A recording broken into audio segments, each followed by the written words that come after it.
dit, je suis une riche dans la peau d'une pauvre. Moi, c'est moi qui vous le dis. C'est la question que je vous pose. Ouais, c'est moi qui vous pose la question. Si vous êtes une riche dans la peau d'une pauvre, puisque vous ne mettez pas de vêtements de marque, vous ne mettez pas de chaussures de marque, vous n'avez pas... Votre greffe, d'ailleurs, c'est la greffe, non? Oui, coûte combien? 80 000. C'est pas la somme qu'on trouve facilement en sortant de chez soi le matin. Disons que j'aime juste ça. Et ça m'a plu. J'ai demandé le prix. On m'a dit 80 000, j'ai payé. Et vous l'avez acheté où? Petite fille. Au quartier? Ah oui, au quartier. J'ai pas besoin de partir montrer que j'ai acheté ma mèche dans les plus grandes marques du monde entier. Pourquoi? Pourquoi? Non. Quand je vois un truc qui me plaît, même si c'est 100 francs, je paye.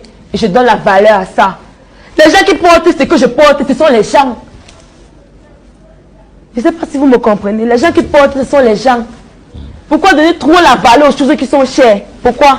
D'accord. On a bien compris que le matériel, enfin un certain matériel, surtout le vestimentaire, n'est pas vraiment la chose que vous portez le plus à cœur. Bref, du moins quand vous vous habillez, vous ne voulez pas accorder l'importance à la marque ou au prix et la valeur du vêtement. Alors dites-nous, à quel âge est-ce que vous vous êtes émancipé?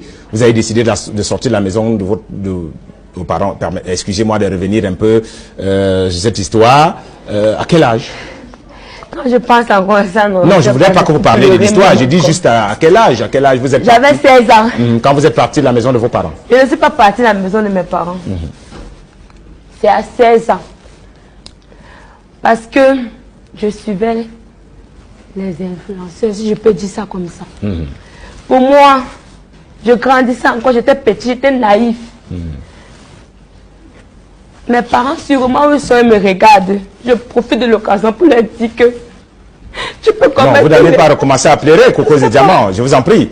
On va laisser les affaires des parents. Parlons de votre vie d'aujourd'hui. Visiblement, on aura compris que votre passé est très douloureux pour vous. Vous ne voulez pas, voilà, on ne va pas, je vous promets qu'on ne l'évoquera plus. On va parler de votre vie d'aujourd'hui.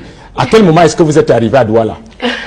Je suis à Douala depuis que vous êtes né. Depuis que je suis né. Vous êtes né à Douala. Je suis né à Douala. Et vous avez commencé dans l'entrepreneuriat à quel âge? Si on emploie le reportage de... Entrepreneuriat, c'est trop dit. J'ai commencé doucement, je sais pas.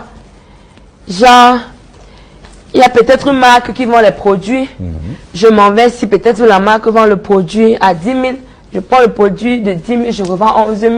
J'ai mis 1000 francs sur chaque article que je vends.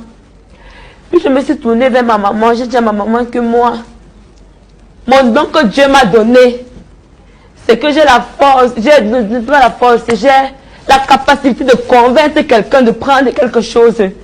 J'ai dit à ma maman que, maman, où tu me vois là, c'est vrai que j'ai fait les erreurs dans ma vie. J'ai fait les mauvais choix. J'avais une autre image de la vie. Je pensais qu'il fallait forcément avoir des trucs chers, partir dans des grands restaurants. Vous n'allez pas commencer à raconter cette histoire qui vous fait si mal. Non, je vais pleurer tout. Je suis une femme forte, je ne vais pas pleurer. D'accord, merci. Si vous me rassurez que vous n'allez plus pleurer. Même pas, je vais pas pleurer. Merci. Je ne vais pas pleurer. Donc j'ai dit à ma maman que moi je sais que Dieu, le talent qu'il m'a donné, c'est pour vous, c'est dans le marketing. Genre quand je parle quelque chose à quelqu'un, il m'écoute. Le don du commerce, le don du commerce, le don du commerce. Puisque vous aimez bien faire référence à Dieu, on va dire qu'il vous a donné le don du commerce. Parce que depuis que j'étais petite, maman m'a dit que je vais être avocate. Parce que moi, je suis là que je sais que même si je vois le blanc, je suis capable de convaincre que non, ce n'est pas le blanc, c'est le noir. C'est un don de Dieu, mais je ça comme un don. Parce que je suis capable de... Donc disons que toi, tu as vu le blanc. Je suis capable de te faire A plus B que ce que tu vois, c'est pas le blanc, mais c'est le noir. Et à un moment que non, je sais que Dieu m'a donné le talent là.